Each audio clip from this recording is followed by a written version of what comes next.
Ang material na ito na kilala bilang expandable polyurethane foam ay karaniwang ginagamit para sa pagkakabukod ng gusali. Kapag ini-spray mula sa espesyal na kagamitan, ang dami nito ay mabilis na lumalawak ng maraming beses. Sa isang demonstrasyon kung saan ang polyurethane ay ini-spray sa isang plastic na bote, ang lumalawak na material ay nagiging sanhi ng pagputok ng bote dahil sa pagtaas ng presyon.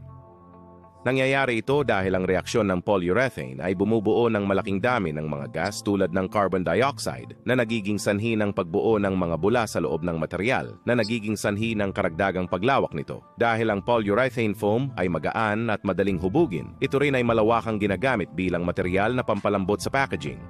Ang ilang mataas na densidad na polyurethane foams ay napakalakas na maaari silang gamitin bilang kapalit ng konkreto sa konstruksyon. Halimbawa, ang isang matibay na nakaangkla na kahoy na tulos ay nananatiling hindi natitinag kahit nahilahin ng buong lakas. Sa ilang lugar, ang polyurethane foam ay ini-inject din sa mga bitak ng kalsada, nagsisilbing kapalit ng konkreto para sa pag-aayos ng pundasyon.